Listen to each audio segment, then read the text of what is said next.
you that it's not enough to do what we do.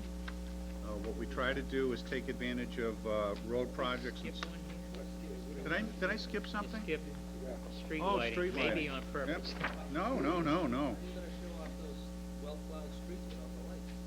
That's right. That's very good. And again, you have your choice. It's gonna cost you an extra $23,390 if you want all the lights on. That cost includes turning the lights on and updating the lights. And paying for them. Can we turn the traffic lights on, save money? The plan, as you can see, is to, The plan is status quo, basically, Well, just to cover the cost of, right. Right, the recommendation is status quo because it's gonna cost you another near $24,000 if you want the lights on, but if you go through the budget process and you wanna revisit it, at least you have the number yep. before you. I think we're in our 8th year in this. This has been a while. 7? We continue to get calls on this I'm issue. sure you do. At least I do. Yeah, we do. I think they're diminished. We continue to respond if there are calls that come in for streetlights. The town engineer and the police department will go out and look at Yep. the situation and come back with a recommendation as to whether we should put in a light or not put in a light. Right. So we still do deal with those, and eventually, Dave, I suspect at some point going forward, we'll probably need to start adding a little bit of money to our budget just because of the fact that we try to cover dangerous locations and have lights where they come in. Correct. Yes. How are the light failures controlled, given that not all of the lights are turned on? Does Reading Light have specific lists that They maintain? do, and, but quite frankly, we just get a call. We'll get a call from somebody and say, hey, a light went out. Yep. Could I, Yes, sure. if I could, Mr. Jack, just like to make my annual statement that I think they should all be put back on because of public safety. And I never agreed with the plan, but it's there, and I just feel they should all be put back on. And they never should have been turned off. Thank you. Dave, as far as the upgrading of the fixtures, is that something we pay for, or is it something Reading Light does? I was under the impression it was passed. They absorb the cost. When they turn the light back on, if they turn the light back on, you're right. But we gotta pay for we're paying for the light to be turned back on with the upgraded fixture. So the cost that we're paying to get the light on is included in, Okay, but as far as our current inventory. no, that's theirs, right, that's correct. Yep, If one fails, they'll come in and that's replace it correct, with yep. The $8.82 charge to turn a light on hardly seems enough to pay for new fixtures. What was the, again, we did a little advertising over the years too, as far as if someone wanted a light put on outside their home, and we weren't gonna absorb the cost, we were in town, they could still do that. Yes, they can. What was the cost there about? Whatever the cost is, I don't, What was it? I think they're charged, yeah. I think they get the town cost. Right.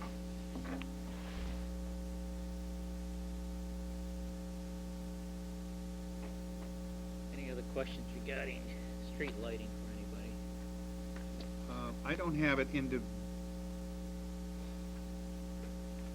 don't have that individual cost, but, we can calculate it out if we wanna do another ad. Or call RMLD and just ask them. I know a few people have done it, but. A few. It's just another form of tax where they have A to pay few. for a service that they usually don't have anymore, which is an additional fee, but they feel that strongly about it, it's an option. Trees?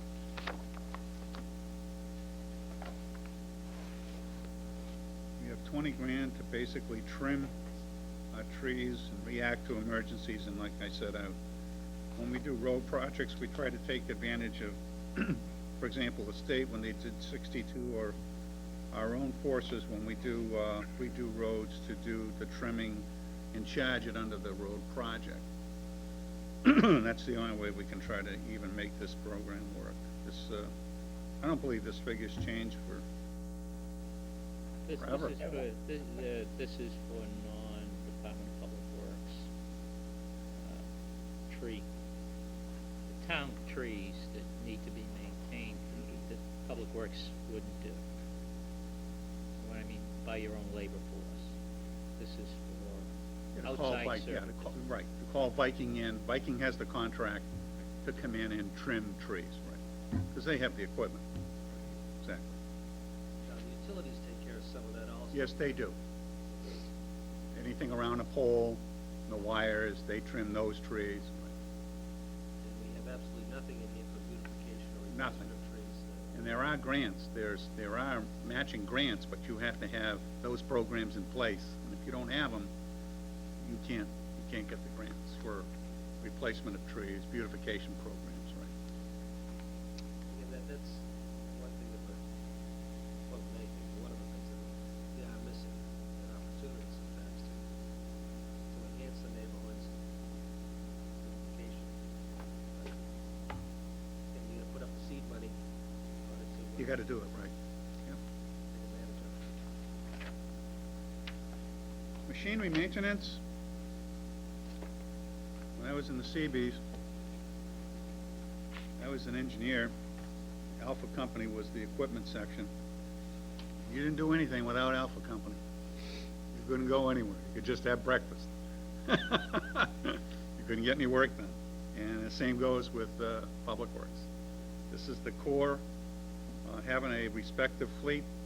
I do want to take the opportunity with the cameras to thank those that are listening, to support us at town meeting for the equipment replacement program through the years, because without the equipment and the training that goes with it for our crew, the roads wouldn't look as good as they are, and things couldn't get done to the extent that we have such a high level of productivity. So I do appreciate the fact that we have that support. We really never get caught up with our equipment replacement.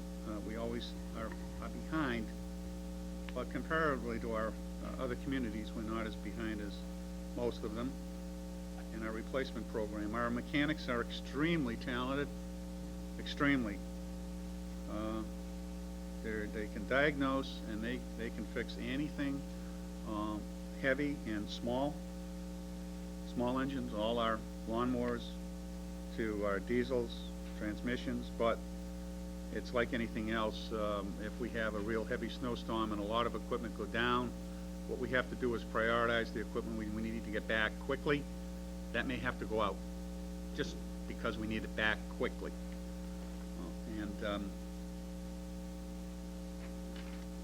We have approximately 80 pieces of rolling stock that they are responsible for. The fuel depot facility, I think everybody's familiar with it, but that's one location at the garage. It used to be underground storage tanks at the police, fire, and Public Works, and I believe there was one at the school. Those are all taken out. There are grants for to take these underground storage tanks out. We did have one problem at the fire station. When we took it out, there was leaching, and we had to comply, and we had to chase it. It took us a couple of years monitoring wells, clean that all up. Those are the kinds of problems you encounter with these underground storage tanks. So the good news is the one tank down at DPW is the fuel dispenser for everybody, and it's double walled, meets all the EPA standards, and the mechanics, that's under the mechanics jurisdiction. Everything in the yard at the garage is under the chief mechanic's jurisdiction, both in repair and environmentally hazardous protection of materials and so forth. So it's safe to say now that all town fuel supplies are above ground, double wall. That's correct. So, and that's just Public Works and the Hillview at this point, right? Correct. that have, There's no other. there's no other, which is a good thing. As far as maintenance and repair, you also take care of other town departments as well. Thank as you. The DPW, correct? Right, we do. We take care of, Important to note. minus police and fire, we take care of everybody else. The elderly, schools. There's been discussion, obviously, in the past about police and fire. That comes up from time to time, and our facility is just not, it's not big enough to take police and fire vehicles in. We have a neighboring town, and they took in police and fire, they have a DPW facility, they took in police and fire vehicles. The facility was never built for it, and it's a catastrophe. I've never seen an organization of mechanics so stressed out in my life, and the priorities are bickered with. The fire chief comes down, the police chief comes down, the public works director comes down, that's gotta get done, this gotta get done, that's gotta get done. It's chaotic. In order for that to work, some of the members of the Board of Selectmen, one in my immediate left here, knows the town I'm talking about, but also is come at me over the years about revisiting it, right, and rightfully so. We should always, change is good, but you don't want to set up one department if they're failing and set up the other one department to fail as well. So if there's ever further consolidation to be thought through, we need to go back to the DPW site, and I need to tell you what we need to do for infrastructure improvements to make that work, so that everyone is successful in terms of the chief's priorities are met, and they get their vehicles on time for service, as well as the DPW. Can you imagine in a snowstorm trying to deal with repairing vehicles and taking plows on and off and so forth and so on, and then having police cars come in and say, hey, I need my chains on, or I just went off the road, or I need a tire on my car. How is this all going to work? It doesn't take long to be very chaotic. The fire engines themselves need drive-through bays. That's a totally different animal. We have one drive-through bay. Fire engines need a drive-through bay. Need to drive in, be repaired, and drive out. So that would need another bay, whether it was attached to the DPW garage or whether it was in the same campus. But that's just some examples of what we'd have to do if we ever accommodate further consolidation. You don't have that now. No, they don't. I don't want to belabor this conversation, but can I just ask why they can't back the fire engine up? You can. Okay. The answer is you Yeah, can. we do. Okay. I thought you would. They do now. They do. We do. They do. Okay. But you should have, Well- said, you should have drive-through bays. Yeah, you should probably have it for everything, and then you could have a rotating, I mean, you know. when you drive a public works vehicle in, a large vehicle, you put a plow on. You open up the other door and he just Oh, drives out. I agree, but I'm saying, As opposed to, it's not, now you've got, it doesn't have to be done, though, for a fire engine, no, okay. doesn't have to. I said it should. Okay, should I'll live with, not has to. All right. Well, I think what he's Stand implying corrected. is, if in fact it was moved over there, it The still ideal would be- requires the additional ideal- yeah, right, space, right. and why not Right. do it right? Well, Dave and I have had discussions on And we this. don't always agree. I want to come back to, That's okay. I want to come back to the fuel. Yeah. You know, we seem to be in this roll the dice each year associated with fuel, and I know you've done a great job of conserving and keeping within, but, you know, everything is pointing now to even higher increases in fuel. Is 5% going to cover it? Or I are don't we going know. to be, you don't know? I don't know. You know? I know we made the adjustment last year, which stayed in the numbers. So it's not as if we're using a number that was the base number last year. It's the base number plus the adjustment, plus the 5%. We have contracts that. Yes, we do. We do, so we have a little better control, and All our fuels, our salts, we go out with consortium bids.